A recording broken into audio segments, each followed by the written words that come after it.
So Yeah. here we are. We're live. How's everyone doing? We're just letting you in here. We got our president, Dr. Don Ramos. How you doing, Don? Hey, good. And then we got a small class just for our guitar players in the membership. We have an open session with world-class guitar player Andrew Weir. This is the gentleman here, Good Andrew. afternoon, good evening, everyone. He'll be going over triads today. Andrew is the guitar player for Sheena Easton, Grammy winner. He tours with her and teaches guitar regularly. So, no one better to learn from than Andrew. Andrew, take it away. All right, how you going, guys? So I thought we've got an hour here for kind of questions and stuff. How many people are in here at the moment, Quinn? It looks like we got about 14 people. Okay, beautiful. So what I'm going to do is I'm going to talk a bit about triads in music and on the guitar and how I use them and how we can apply them. But I want to get a bit of a feel for where everyone's at to start with. I don't want to be giving a whole bunch of information that's either below everyone's understanding or too far above. So maybe we can use the chat for this a little bit. Oh, there we go. Okay.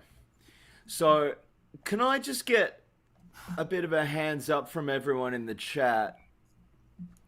If I say triads to you, does everyone generally have an idea of what that is, or are we going to start a bit from scratch? So get your keyboards out and give me a yell. We get 2 yeses. I know you know, Don. Jeez. Okay. Randall remembers reading about them. Yeah. Maybe we should. No, Paul Stylos says no. So maybe we should just do a refresher Yeah. course. I think so, Evan says. Yeah, all right. Oh, I read Paul Stylos as Paul Styles for a second, who's an Australian guitarist that plays with the Bee Gees here. I was like, I'm sure Paul knows. Yeah, cool, Randall. Got it. All right, basic. Okay, so if we're starting from scratch, we'll catch a few people up, and then as we go through this, I'm going to leave this completely open for questions. So I've got that chat up here, and if you just want to drop some questions in there, we'll keep an eye on them and we'll get through to them over the next hour. I wonder this. No, I don't know Zoom well enough. All right. So basically, in music, when we're talking about chords, harmonies, scales, etc., we have names for a whole bunch of stuff. The term triad means basically it's a 3-note chord. That's why we're using the word tri, like all this old Latin and Greek stuff in music. So if we're talking about a triad, we're talking about 3 notes played together. Generally, the names of those notes come from a scale. So if we're thinking of, and again, we've got a bunch of different levels in here. So if stuff goes over your head a little bit, don't worry about it. We'll either fix it up in some private lessons or we'll slowly explain it as we go along. For example, if we wanted a C triad, so a C major triad, we would take that make that by taking notes from the C major scale. In the case of a major triad, that would be the 1st, 3rd, and 5th. What I mean there is that we would take the first note from a C major scale, and just trust me on this, it's a C. The 3rd note in a C major scale is an E. I'm just going to turn this all up. And the 5th note in a C major scale is a G. So it's that old sound. If we play those together in any order, anywhere on the guitar, that's going to give us a C chord. Some of us have probably come across our normal old C chord. But if I took those same notes, C, E, and G, and put them anywhere on the fretboard,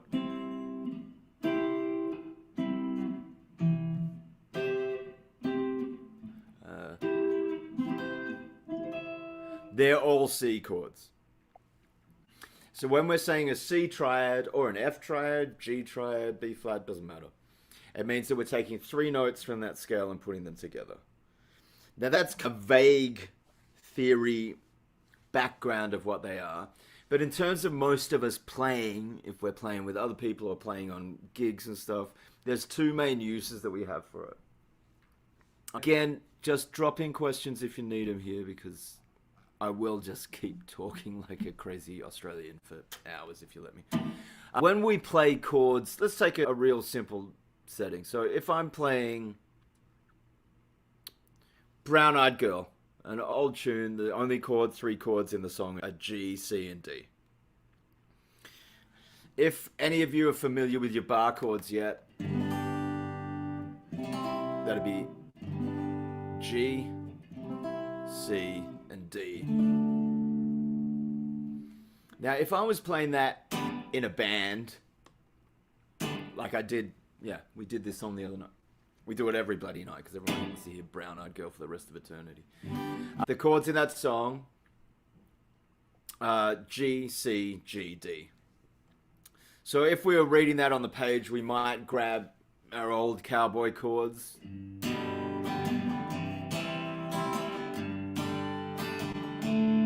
Now that's great by the fireplace. Works no problem on the acoustic guitar at home. And same for this kind of thing if we were using our bar chords.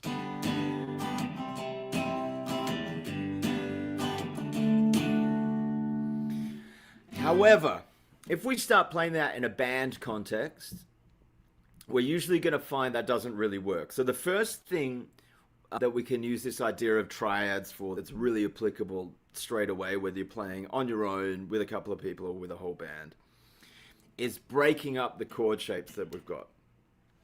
So I'm going to make the assumption that a lot of us know that good old bar chord, just the F bar chord, moves up to G. Now, again, you're just going to have to trust me on a bunch of stuff here because I am guessing at what everyone knows. But in this chord, it's just a repetition of the G triad. So a G triad will have the notes G, B, and D in it.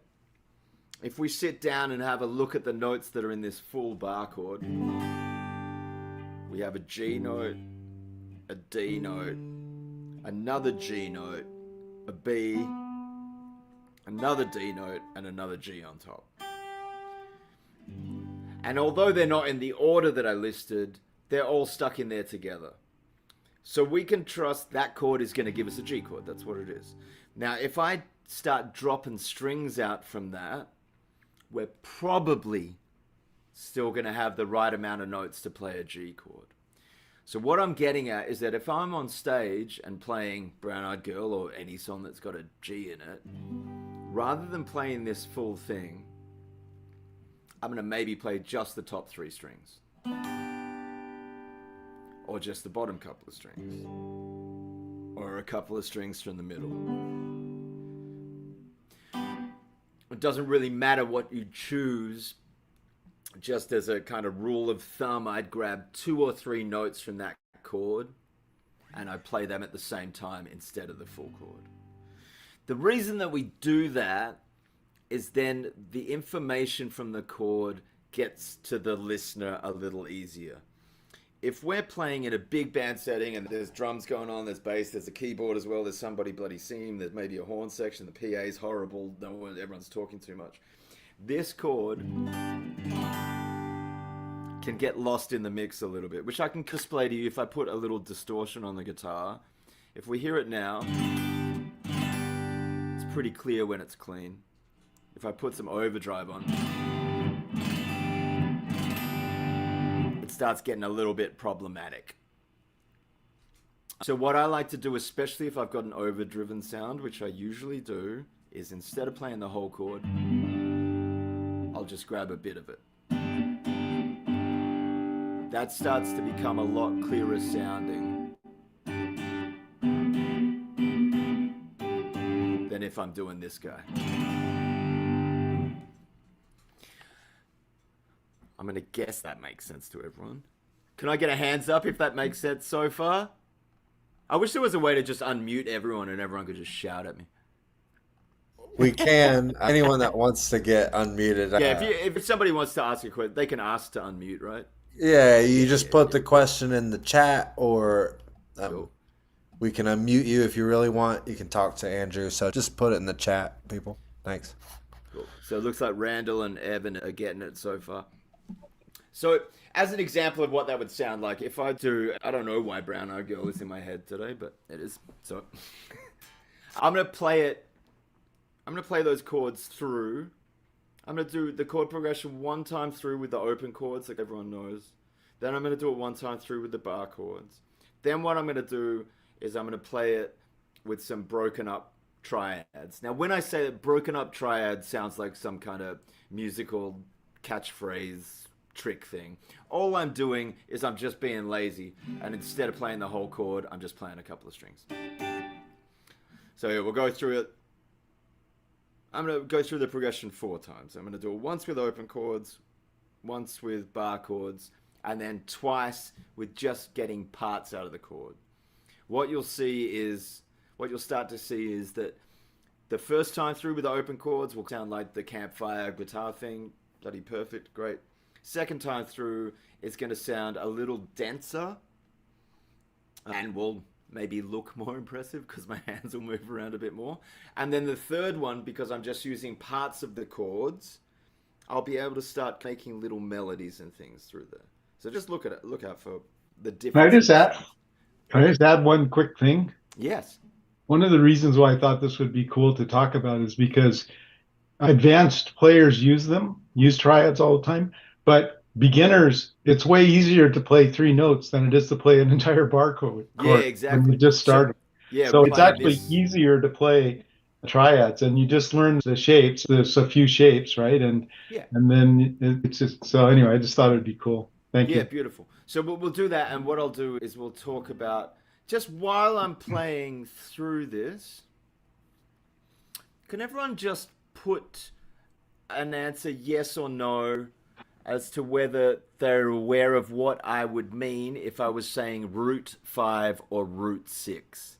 No need to answer straight away, but just while I'm doing that, and then we'll have a look over there, because we'll grab another couple of shapes. All right, so here we go.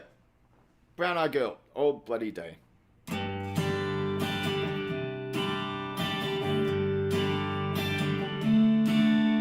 Just the open chords. Bar chords.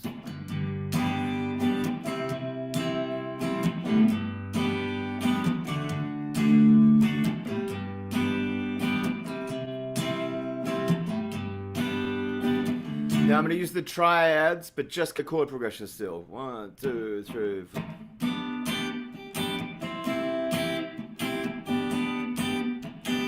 And we can still kind of hear the song there.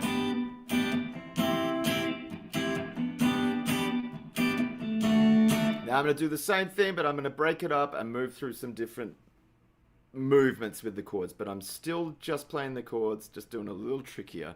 2, 3, 4.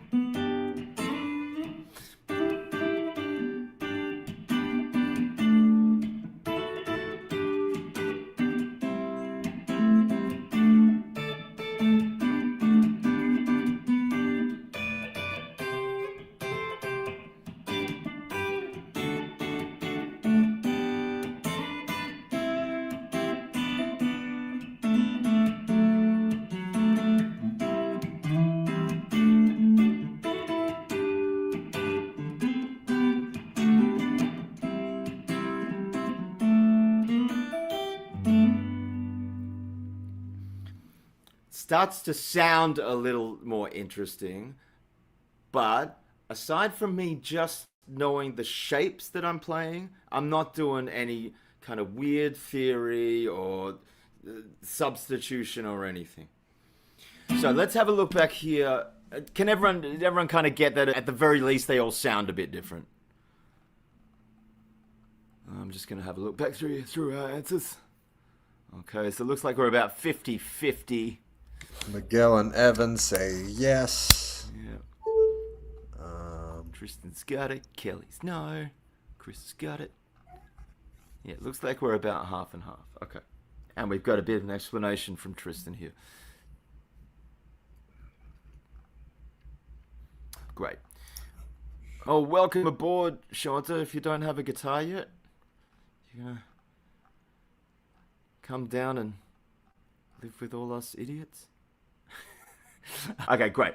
So if I say root 5 or root 6, this is a very guitar specific thing. Root note in music guitar speak is what we call the name of the chord. So if I say we're playing a C chord, the root note is C. If we're playing a D chord, the root note is D. If I'm playing a G sharp chord, the root note is G sharp. It's the name. Root note, tonic, first, it's all the same thing. When we say on guitar root 5 or root 6, which is a fairly common thing, if I say root 6, it means the root note or the name note of the chord is on the 6th string. If I say root 5, the root note or the name note of the chord is on the 5th string. So it's just referring to where the name of the chord note is. So for example, this G chord, the bar chord, that shape, which some of you may be familiar with, is a root 6 chord, because the name of the chord, that G note, is on the 6th string. Here's a C chord.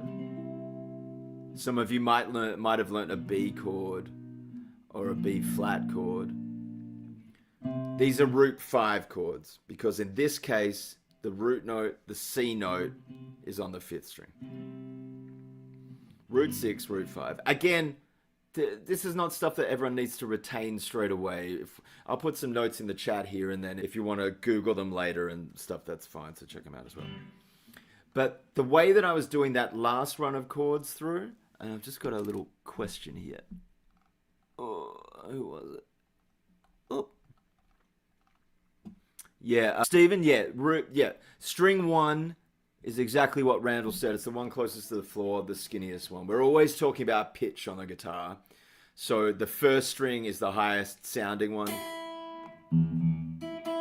The 6th is the lowest. We also call this the top string because it's the highest sounding one, which is nice and confusing for everyone. What else have we got? Any other questions that I missed so far? No, Chris Schreiner just called it Jedi Training School. Yes, Chris, I am your father. Correct, Stephen. Yeah, chords are built from the bottom up. So if we're talking about 1, 3, 5, that's how we're building them. We're stacking the chords from the bottom. So what I was getting at then is if I wanted, when I did that last one, let me just play through that progression again. I'll do it a little quicker so we're not wasting time. 1, 2, 3, 4.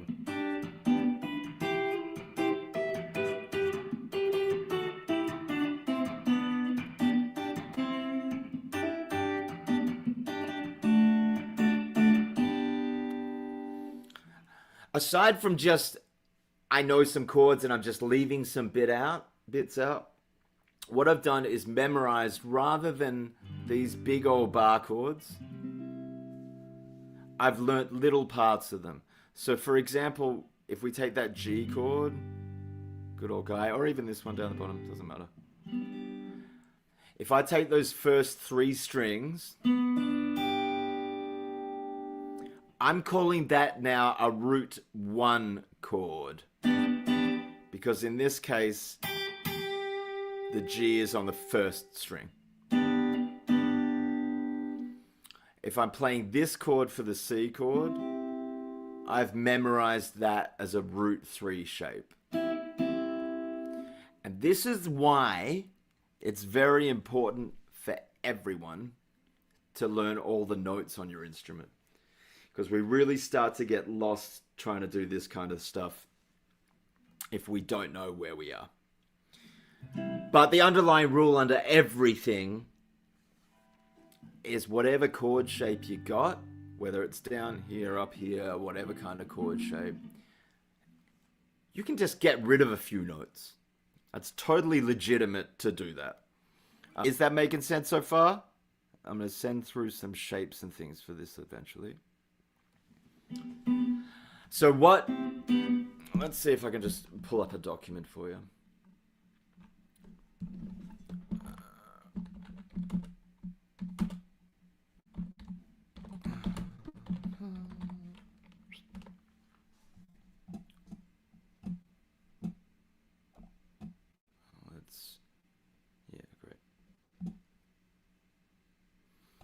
So I'm going to stick a little PDF in the chat here once my computer starts behaving. Has anyone got any questions so far?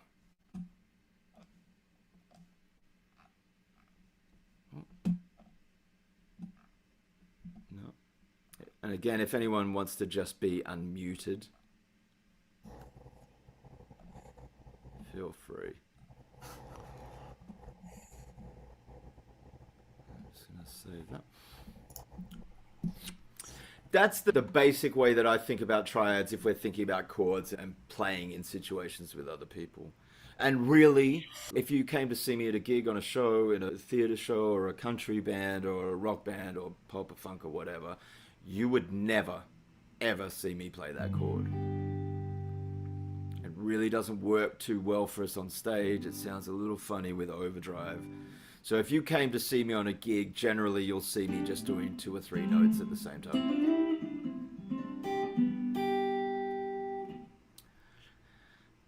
Is everyone called to move on to trickier stuff yet? While I get this document to upload for everyone. So basically, for beginners, the rule is any chord shape that you know already, feel free to just get rid of a bunch of the notes and you'll be safe.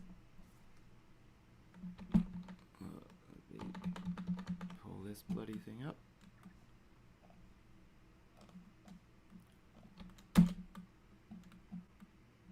Okay, so I'm just going to upload this little PDF here and I'm going to quickly explain it.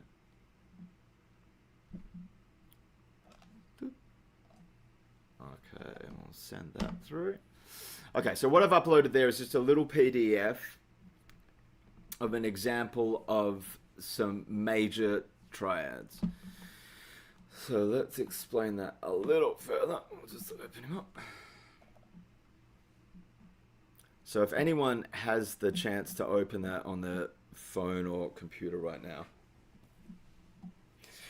if we can look at that picture that we've got, moving stuff around here. This is an example of 1, 2, 3, 4 places to play a major triad. In terms of using English, we can substitute the word triad with chord for now. So this is 1, 2, 3, 4 different ways of playing a major chord with just 3 notes. Anyone who's got that diagram opened up at the moment, if we look at the big bottom... Sorry, Randall, I don't quite understand that question, but that's because I'm Australian. He's saying the bottom right, the R3-5. He said bottom right is D. Okay, cool. So that's what we're going to get onto. It's not anything yet. If we look, let's start right there. So if we look at the bottom right diagram, the R is in red, 3 in blue, and 5 in green. Now those numbers aren't referring to fingers, they're referring to scale degrees. So what we're looking at there is we have the root note in red, root note or name of the chord. So this is musical terminology is ridiculous. So it's root, tonic, or first. They're all exactly the same thing. In this particular diagram, they've used root. The note next to that is the third, and then up on the first string, yeah, upper right is yeah. It's all backwards from down under. And then the fifth degree of the scale is on the first string there. So if we ignore what fret we're on, and it's not telling us what fingers, so feel free to grab whatever is comfortable for you. In this case, I'm going to do it here with the root note on the 3rd string at the 5th fret. So I'm going to play the root note here, the note next to it on the 2nd string, and then the 1st string 2 frets lower. I'm going to play those all at the same time. This could be what we could call a root 3 chord. Because if we're looking at the diagram, the root note is on the 3rd string. So the chord is named for whatever that note is on the 3rd string. In this case, 5th fret on the 3rd string for guitar is a C note, so that's a C chord. If we moved it up 1 fret, it's going to be a C sharp. Another one's going to be a D, D sharp, E, so on, all the way. So if you ever had a song, I don't know, a Sweet Child of Mine, first chord is D. Usually when we play that, we're playing that guy. If I was on stage and I wanted it just to, I was getting a bit bored and I wanted to play it a little differently, I could use this shape down in the bottom right, and all I would have to do is locate a D on the 3rd string and place it there. Place that template over the top of that.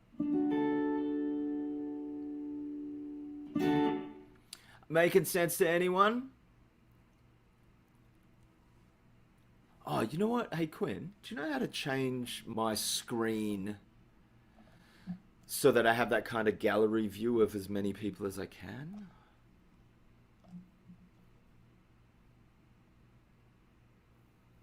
Let's see. You would just do that under the participants Yeah.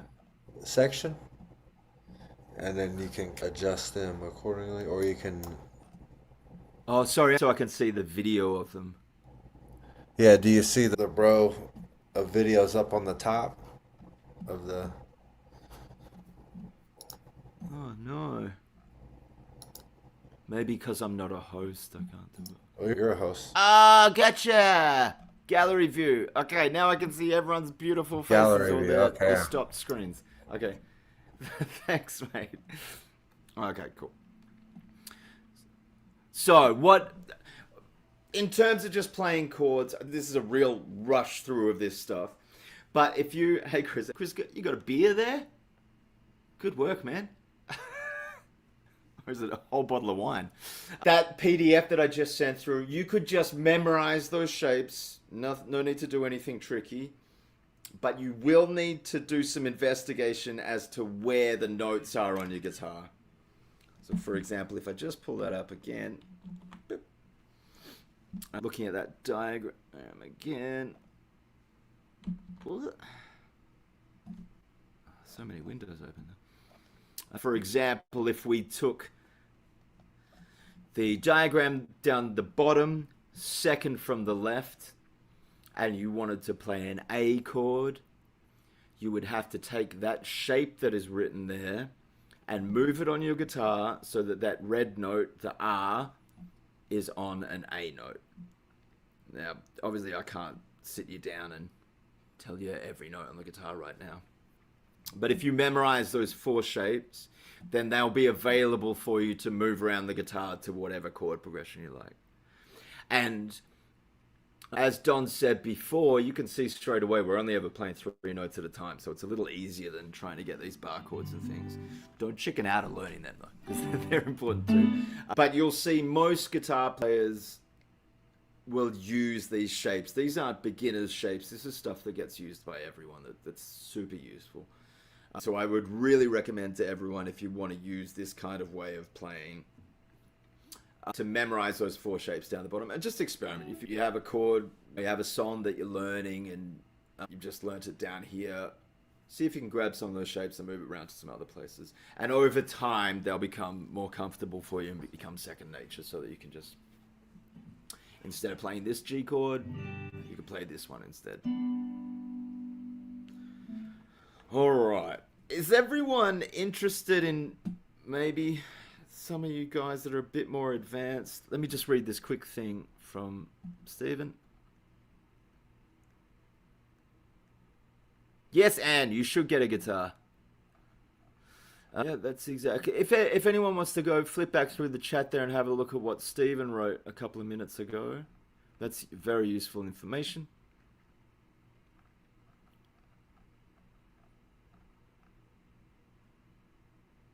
Beautiful. And we're lucky and cursed at the same time that there is a lot of information about this online. So if you just type straight into Google start playing triads or beginner triads or explain triads or something, you're going to get a lot of information about it. And Shanta, if you're confused, that means I'm doing my job. That's good. It is a lot of information to get, especially if what we're dealing here is not just putting fingers on the guitar, it's also naming things. So the terminology can get a little bit confusing sometimes because there is a lot floating around. Can I just get a show of hands now that we're halfway through? Again, if there's any questions, maybe shoot them through, or maybe tag Quinn or Donna in them as well so that they don't fly by. That last comment that just came through, I'm a beginner guitarist, but I'd like to get intimidated as much as possible by advanced techniques. Beautiful. That's exactly what we want. I still do the same thing. I try to play in bands where I'm the worst player in the band all the time. That's how you learn. That's a good way to be. Maybe we can stick it in the chat as well. Is anyone interested in me talking a little bit further advanced about this in terms of maybe soloing with them or single note stuff? Chris says yes. Again, it might be, yeah, we got a few yeses. Okay, beautiful. Oh, we got heaps of yeses. Yes. Yes. Oh, this is the most positive day I've had in months. Usually when I ask somebody if they want me to solo, they say, shut up, go home. Okay, see you in a bit, Kayla. All right, so the next part, and again, if you're a beginner and this is all a bit too much, don't worry. I'm just going to ramble through this stuff, and there might be things that you can pick up, or we can schedule a lesson later on between us to go a bit more in depth. Like I've been talking about for the last half an hour here, triads. Again, I'm using abbreviated explanations of all this stuff, but it'll do us for now. Triads are the notes that a chord is made up of. True in pretty much every situation. So if I'm soloing over a song, or playing a melody, or doing little fills and stuff behind the singer and things, we've all experienced this, maybe, especially if you can hear recordings of yourself, maybe jamming with your friends or whatever, and everyone's playing, you take a little bit of a solo, and you're like, I don't like how this sounds. I was playing all the notes in the scale or whatever my teacher told me to play, but it doesn't sound right. It doesn't sound like Hendrix or Pat Metheny or Wes Montgomery or something. And you've maybe had the experience of it sounding like it's hard to put your finger on, but it sounds weak, or it's not really doing the right thing. A lot of the time, the reason for that is because when we're doing our solo, we're not playing notes that are a part of the chords that are happening. Triads can really help us with this. So I'll think of, we'll just keep going with Brown Eyed Girl. So if I'm soloing over a song like Brown Eyed Girl, it's in the key of G. So I'm going to put a little looper in my guitar here, and I'll do a bit of an example. This should work fine. Boop.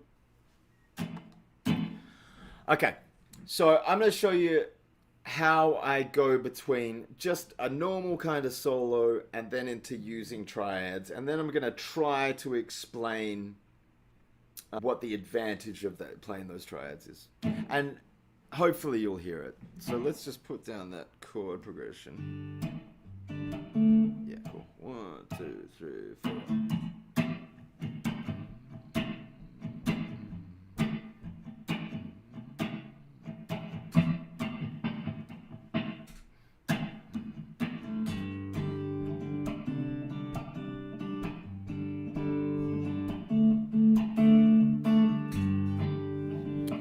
So there's that chord progression. Now, can everyone hear me over the top of the loop if I'm talking while it's playing?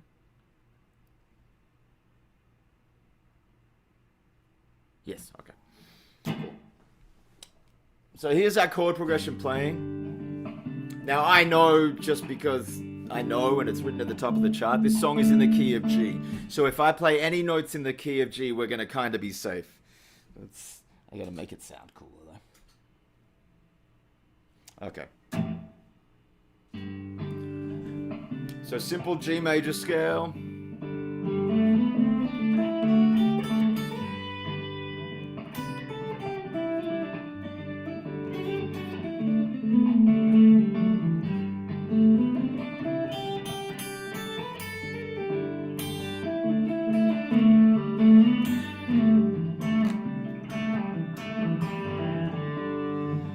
Sounds pretty and lovely, but if I was playing over that chord progression or any other song, it's the same stuff.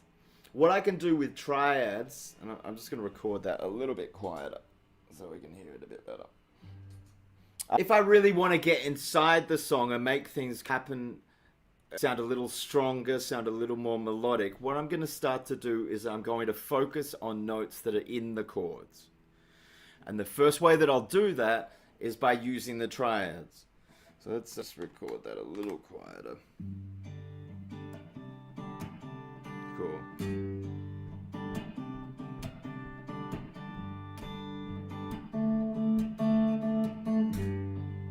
A little bit out of time, but we'll survive.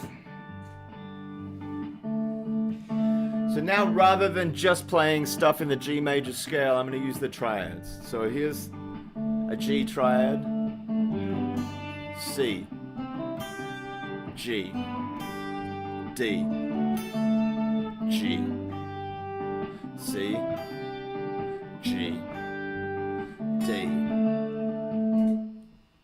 Can everyone kind of hear now that it sounds almost a little simpler, it sounds a bit more focused, and I'm really just playing a couple of notes. Carla says yes. All right. So what I would do in a normal situation, if I'm soloing in a band, is I would mix those two together. So let's hear, I'm going to do two things now. I'm going to play through just with a major scale for a little bit. Then I'm going to play just with triads for a little bit. Again, please, if this isn't making sense, just enjoy the information and have a bit of a listen. The third time through, I'm going to mix them both up. So I'm going to use the chords, the scales and the triads. So here we go with the first one that's just going to be the scale.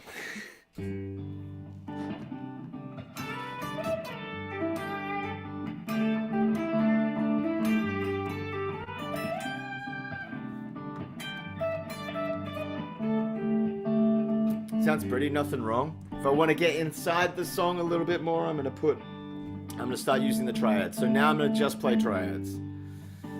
Wait for it to come around again. G, back up to D.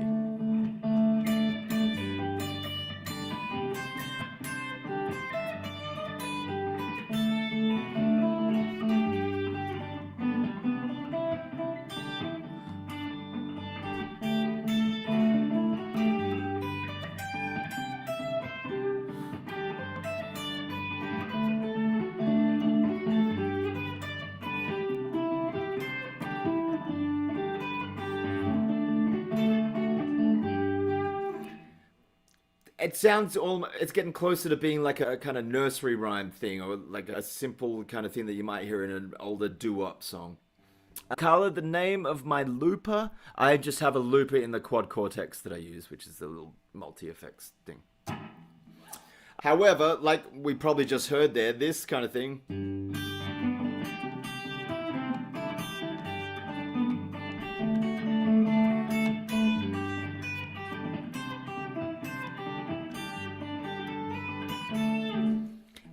Start to get a little dinky.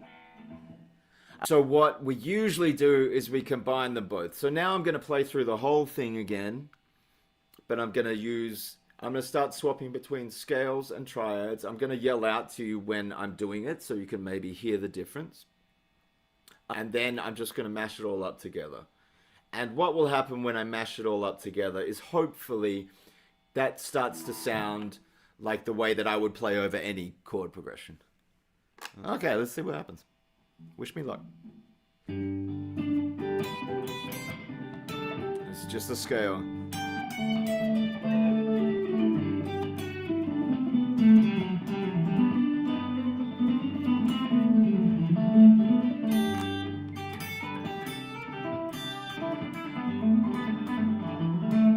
trying to be fun, but I kind of like straight away, you can see I start to do shit like that. And that's where guitarists get into trouble, because we play too much and then everyone tells us to shut up. Okay, so here's the triads now.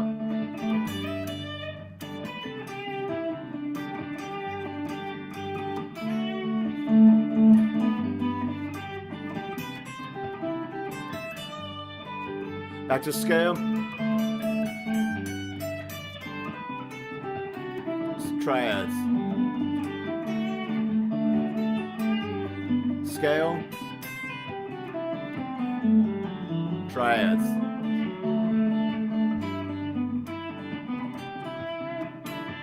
Now mixing them up together. So this is going to be a big mashup of everything. I'll just play this as if I'm on a gig.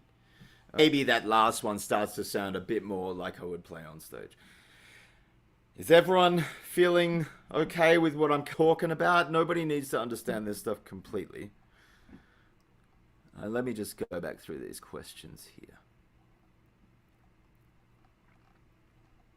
Okay. Yeah, maybe we got like 15 minutes left.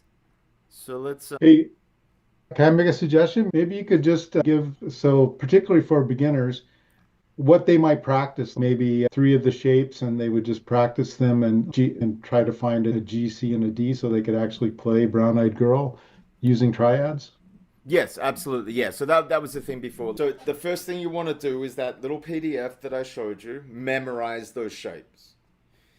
You need to be able to just put your hand on those whenever you can. Using that red note, the root note that's in that diagram, we need to, if we want to play an E chord, you're going to have to find the E note on that string.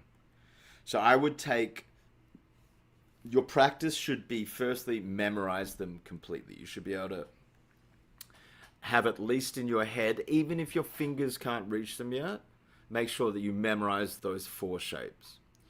Then just have a go at, if it's a song that you know already, or a random chord progression that you want to write down on a piece of paper or put into I used to practice chords by using random number generators. Just plug into the internet, random chord name, then try and find it. And I'd do that, something simple like Brown Eyed Girl or anything that you know already. It can help if it's a song that you know really well in your head what it should sound like, then your ear will catch some of the mistakes that you're doing. But I would do things like, write down the chord progression for Brown Eyed Girl. G, C, G, D. That's the main chord progression. Then grab one of those triad shapes and see if you can place those on the neck in the correct spot. The simplest way to do that is just to start with one, say the last one, and just take that position, then find the three notes on the third string, the G, where's the G, where's the C, where's the D, and then just play it by because you don't have to change positions. You keep the same shape. You keep the same shape, but then you just move it to the different positions. Yeah. And if you can get that in your brain, that's a real fundamental way that the guitar works like that. Yeah. Yeah, looking up and down this way. Yeah, great.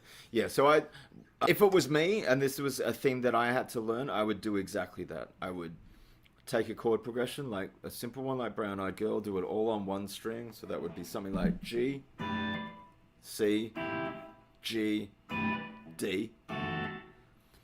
I'd then put that through every key. So I'd be able to play that same thing in all 12 keys. And I understand that we don't all know that stuff yet. That's totally cool. That's just a different example of it. And then I would do exactly the same for those three other shapes. So then I would do it on the middle string. G, C, G, D, G, C, G, D. Then on the other one, G, C, G, D. And any combination of that. But the most important thing would be to remember, if you're a beginner at this, is make sure you're really comfortable and you really have that chord shape memorized. Because sometimes even something as simple as just moving a couple of frets on the guitar, because the spacing's different, sometimes our fingers can slip onto the wrong fret and stuff. So just be really clear on the shape. And exactly, then start moving them around. preferably through something you know. But I even used to do things. I'd make up flashcards for my little brother that would have every note on it, and I'd say, hold up a card, and it'd say C sharp, and I'd have to find a C sharp somewhere before the internet. Let's see if we got any questions here. Okay, Tristan. So is it the same shape? So how do you know where to switch? Yeah, what you've said there, Tristan, is right. The shape stays the same. We're moving it to where the root note is on the correct note. So that does mean that you need to find where those notes are. And it's an advantage because eventually you'll end up knowing all the notes, which is super important and very useful. Especially if you want to play with other people. There's the amount of time saved by just knowing where the notes are and a little bit of theory can really help. So you're not sitting in a band practice room with somebody going, oh, it's this thing, and then put your finger there and then do that one. That can take up a lot of time. But yeah, you're exactly right with that. You just move whatever shape it is from those diagrams with the corresponding root note on the right fret. Got in there. Just Chris being too nice to me again.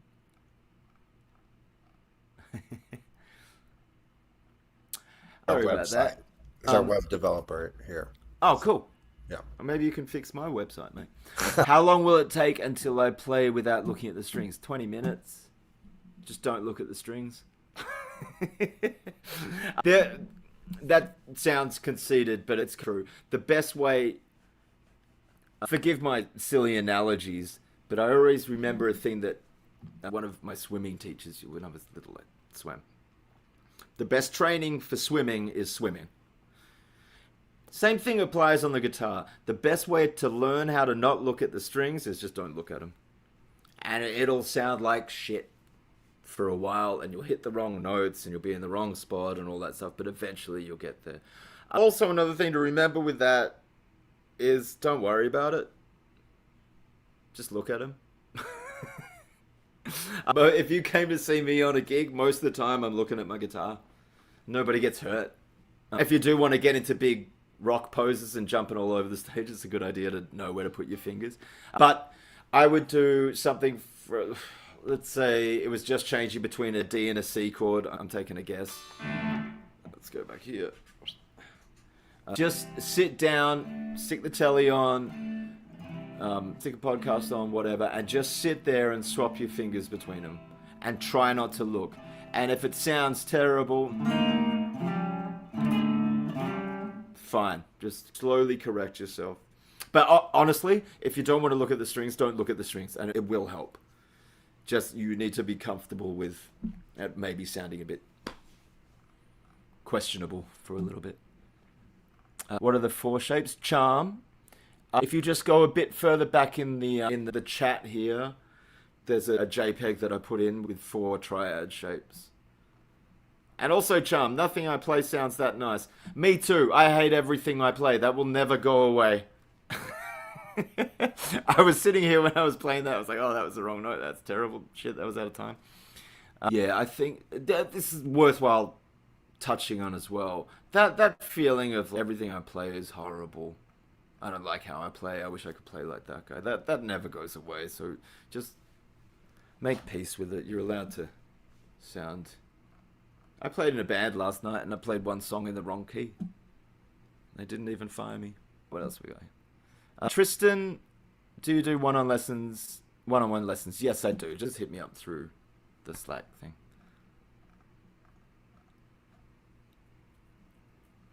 What else have we got here? Get through this. Charm again. Where can we get a chart that has the chords up and down the neck? If you just did an image search in Google, if you just searched major scale shapes all over guitar, something like that, it'll come up. And just collect them. Slowly memorize them. And sorry, Charm, I'm not sure if we have a lesson today. I've lost track. We've got them written down somewhere. We can do that in a one-on-one lesson as well. Seems like the chord shapes get tighter and tighter as you get closer to the pickups. Fat fingers like mine don't help. You're exactly right. The frets are closer together. Some of my favorite guitarists ever, Brent Mason, my old guitar teacher back in Australia, Freddie Griggs, and what's his name, Red Volkart, and two of those guys are incredible country players. Brent Mason, if you had heard a country song that was recorded between 85 and 2000, he's on it. All of those burning guitar solos are him. He has the stubbiest, fattest little fingers. It doesn't mean anything.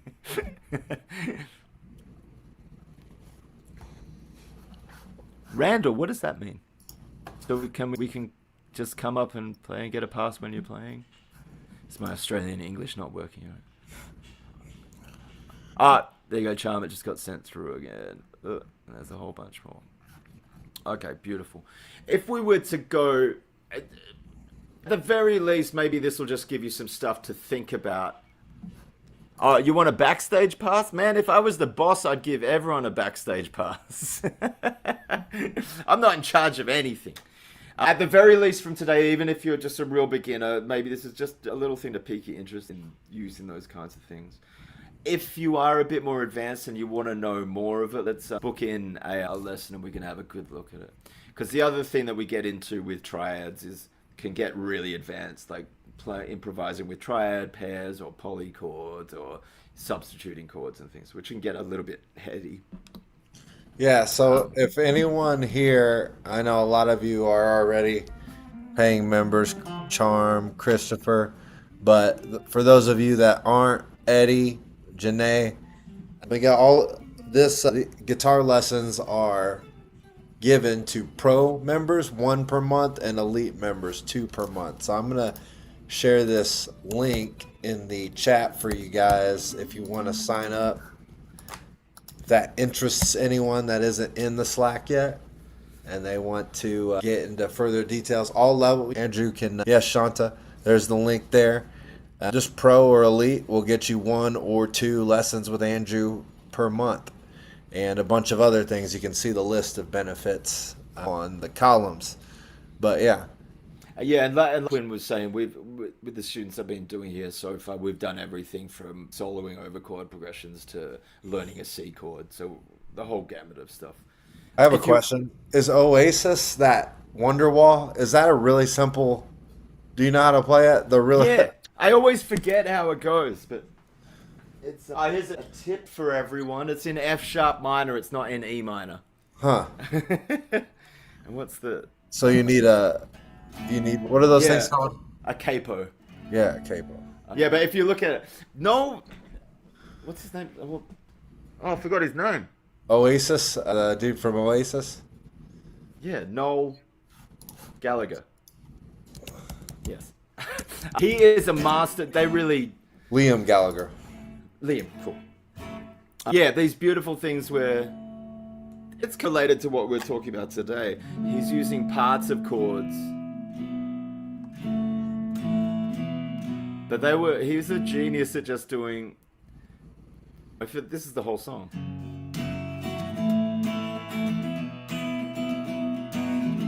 My little finger doesn't move the whole time.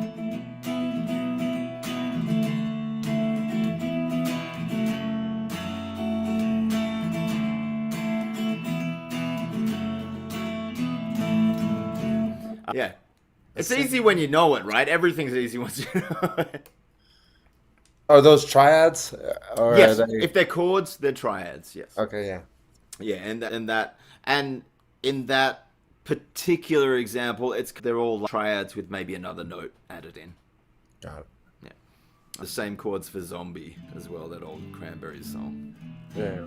What else we got here? Any other questions before we sink off into the ether?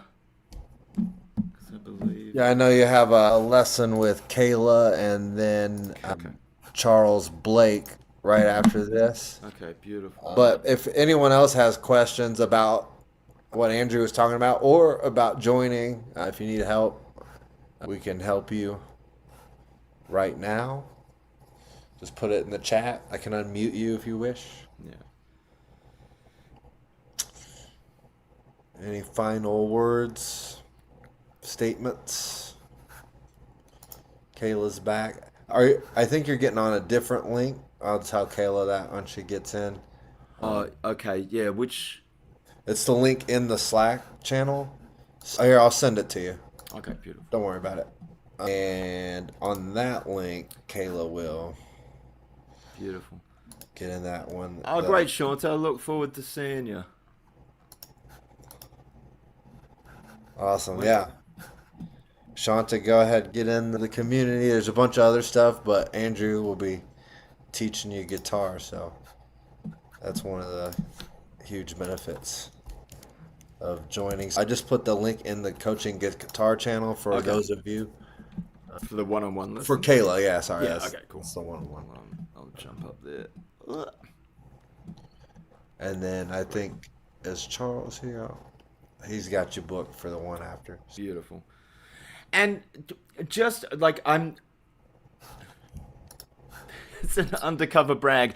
I'm quite busy, but if anyone has questions, whether it's like follow-up to this kind of open session or just about your one-on-one lessons, shoot me a short message in a direct message in Slack, and I can usually get around to answering them if there's any confusion about stuff, especially for this online kind of thing when we're not in the same room.